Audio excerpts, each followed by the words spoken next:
So Ja 3, he I thought you about the quarter Bible verse, bro. No, open your Bibles to Ja 3. Ja 3. So this past week or two, Ja had a video on his Instagram showing him talking with the designing team about the Ja 3. They going over some design aspects. He wore the shoe, right? Yeah. And then one of the things that you talk about and me and Gene kind of defend or advocate for. So this is what Ja said. The Nike Ja 3 matches Ja Morant fearless bold performance. I told the Nike design, this was Ja said, quote, I told the Nike design team I need something that talks before I even lace it up. I wanted my third signature shoe to feel like my game and my personality. I told them, quote, don't be scared, push it, make it rugged, make it different. And they ran with it. Ja 3, he said, I'm reading the game better now, slowing down when I need to, attacking when I see the opening. The Ja 3 matches that. I got that balance with speed when I need it and control when I need to switch gears. So I found that interesting that the athlete had to tell them stop playing it safe and like take risk in designing. And when they told him that and they heeded to the athlete, you got a dope shoe. I don't think he was talking to the designers though.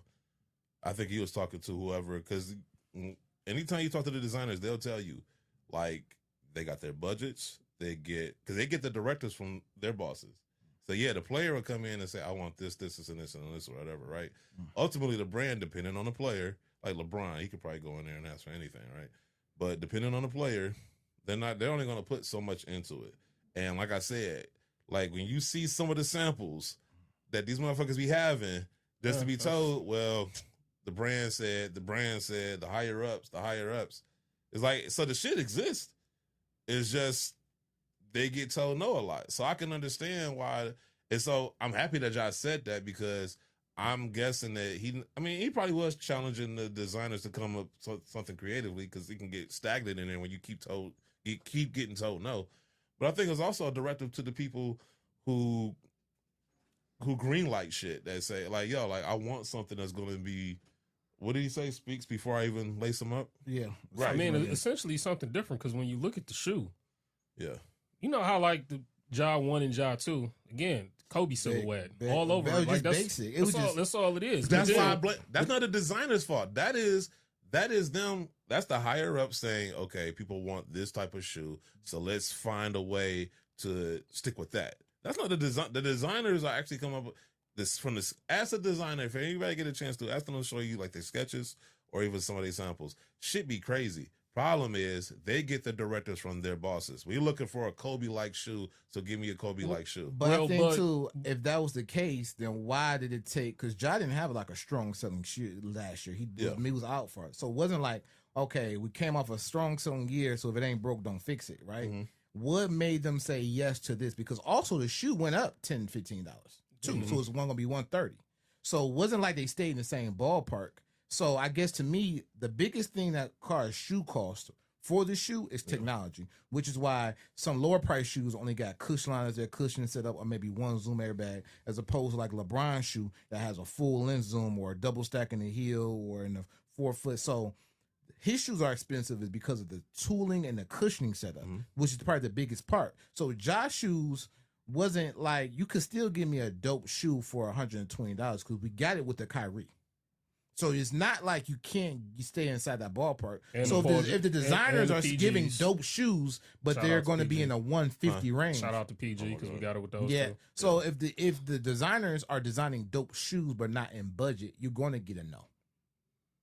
I'm just saying it's not all on the designers. I think, like I said, I think especially with him going public saying it, I think that was more a shot at the higher ups, because like I said, they are looking for a certain style. Like, the reason why you got so many Kobe-like shoes ain't because the designers are just, we can't think of nothing else.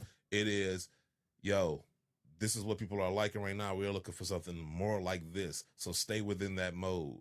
And for the longest they have. That's why Sabrina's shoe looks like a Kobe. That's why Ja's shoe looked like a Kobe before. That's why. Damn, explosion?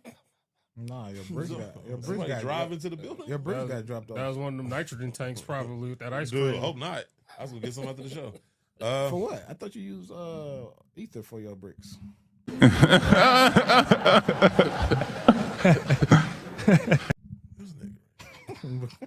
Napalm. Well, Napalm. I hate black people named Guru.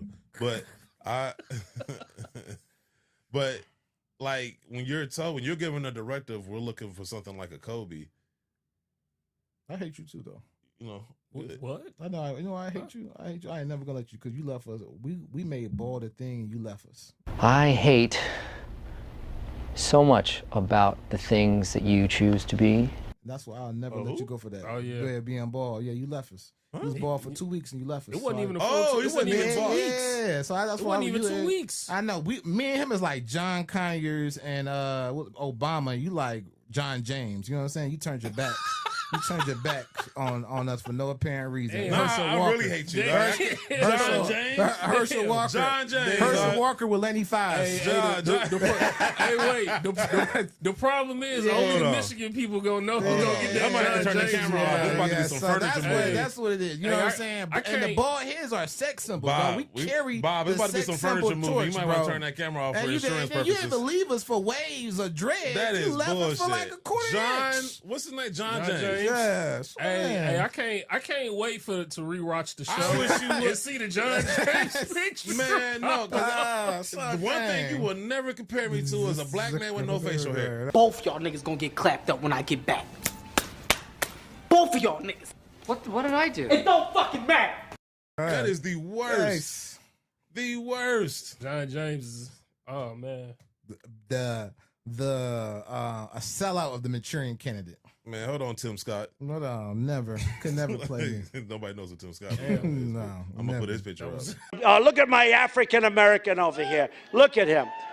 Are you the greatest? Do you know what I'm talking about? Well, look, what I was going to say before all of that about the job 3. You Herman Cain would have fitted. Shit. But I guess it is good that at least one of their signature athletes actually did speak up and say, like, no, like, give me something that's not conventional to what you're doing now. Like, I want to have something outside the box. And I think, I hate to say it, I give them props for actually following through with it. Because they could have looked at John and been like, yeah, you not that big of a star for us to be able to. Oh, they could have. I'm surprised they didn't. Yeah, exactly. Because the problem, and this goes to, and I've said this plenty of times on the show, Nike only really sees a LeBron or Michael Jordan or Serena. Like, that's their own class. Everybody else, like, they see, okay, the way Nike looks at everybody they work with, it is the swoosh is always bigger than you. If there was like a marquee, usually when you look at a marquee sign, it has like the biggest name. So like if Denzel Washington was in a movie, his name would be top billing, right? Yeah. And then it goes down the list, right? Nike always sees their name as top billing. Everybody else, so it's like Nike featuring Ja Morant. You know what I'm saying? Like it's never Ja Morant with Nike. It's Nike featuring Ja Morant. Ain't nobody come to see you, Otis. But cool. I get to use that drop now. Ain't nobody coming to see you, Otis. The only part I say on the designers is if you know your budget. It's prime example. My son say, okay, my son I say, hey, we're going to the store. This is the budget, whether it's grocery shopping, shoes, or whatever, right? Mm-hmm. If the budget is $130 and you grabbing stuff for $160, and I'm telling you no, he's like, oh, you don't want me to get nothing. No, I want you to get something, but I want you to stay within the budget. Stay under the budget. Yeah. So I'm curious, if I was there with y'all, I would have said, what would have been the price of this shoe if it was a release? If he said 160 for Ja, that's why they're telling you no. You know what I'm saying? So like that is why the shoe will only be 120 and is inside the budget and is dope and they're telling you no, then yes, I feel comfortable putting 100% of onus on the leadership. And to be honest with you, I personally believe, like, we've been there, we've seen some of this stuff too, but we putting the onus on leadership. But I'm saying to the designers, we said this at work, put you in a position where it's impossible for them. If they tell you no, it's all on them. Yeah, you know what I'm saying. That's all I'm saying. If the shoe's inside the budget, the player like it, you say no, then you've done your job. And that's what I'm saying. More often than not, that's what happens. Like I said, if I hadn't seen the stuff that they had worked on, but the stuff is dope. But I'm saying, how much will it be at retail? No, so a lot of stuff. They're not gonna put out a 150 Paul George. They're not gonna put out a 170 Devin Booker. I'm just saying that's one of the many reasons why they get told certain things. I'm not saying that's the only reason. That's just one of many. But like I said, the directive, they for the longest time they wanted basketball shoes to look like Kobe's. But that's so that already restrains you as far as what you can come up with, because now it has to look like something Kobe would wear. That Ja Morant that's a Ja Morant. I guess too. I guess sometimes I be watching TV episodes, podcasts, shows, even like stuff like this. I wish I could kind of advocate for these people, because what I would have done is, what do you consider higher ups the most prime time in Nike basketball? They probably would say from 94 to like 02. Cool. Agreed. Right? Because the Alpha Project was inside there. Jordan was hitting his peak shoe wise. Everybody was coming behind him, killing stuff, Pippen and all that. Yeah. I would have posted all those shoes on the wall in PowerPoint and say, do any of these shoes look like each other? Nope. And this is what you call, you said out your own mouth that this is your prime time. So tell me, why should we follow this model when you just said out your own mouth your highest success when your shoes look? You know why though? Two things. One, the people that was there in the 90s ain't there no more. I knew you was about to say that. Yeah, but cool, but I just asked somebody who just joined the company 4 years ago when the best time at Nike, and they said 99. Well, you the smartest guy in the room, because you got a lot of people think about it like this, right? When was WWF? When was their biggest peak? The Attitude Era, so right, 96 through 04? 2000. And what did they do after that? They got away from it, didn't they? Mm-hmm. For the longest time, like they starting, I guess, to come back to some to some degree, a little bit. But they pivoted from that, right, for years, right? They even had a PG era. That's what they called it, right? Same thing going on with Nike. It's like when you got different people in those positions, they see the world a lot differently. Yeah, that worked in the 90s, but now this works now. Like I had a conversation with somebody that was telling me, like, when we talked about the signature shoes and like, why don't you lead with certain colorways instead of this type of colorway? And it was like, these kids in this generation now, they want something different. This ain't the 90s no more, where like you drop a Jordan, you got to drop it in a Bulls colorway. You know what I'm saying? First, you know what I'm saying? So like, that's what they would tell you. They would tell you, like, they will acknowledge, yeah, the 90s worked, but then they'll also act like the 90s was like in a vacuum. But the problem is when you have people who are trying to justify their job, they're not going to acknowledge, even if you are able to make that point, which is a very valid point, they're still going to find some way to fucking, round about you. Because at the end of the day, they got the job, you don't. They got whatever degree, you don't. I'm just saying, like, I'm not saying you're wrong. Like, you were 100%. Cool. I agree with you. I'm just saying this is the bullshit that they use. Because I guess my thing is, you got the degree, you got the job, but yet you still have conversations with me, right? There's fine some type of validation. Ain't that how this conversation started in the beginning of the show? You still got to come to me for your information. You still invite us out. You still ask us. You have focus groups with us. You still have focus groups. Listen to the show. You still have focus groups with us, right? It's not to say that they don't know how to do their job, but in the words of Terrence Howard from the Best Man Show, what he say? These white folks pay me to tell them what black people think. Like, you can't sell to a demographic without having them included.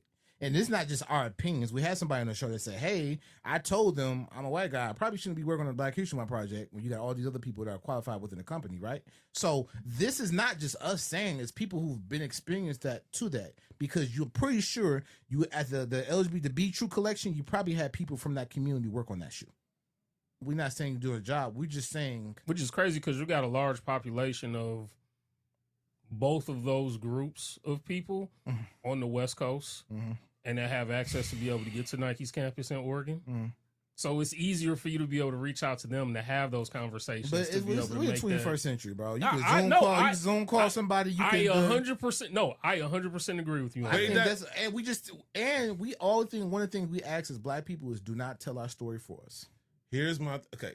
I'm glad y'all said all that shit because, like I said, the beginning of the show started off with me kind of elaborating on that. Like, I'm having these conversations, and this is why I get frustrated. You could see, you hear how he was sounding frustrated, like, just like now, like, he was spitting facts, but you was sounding a little frustrated. Why? Because this shit seems obvious.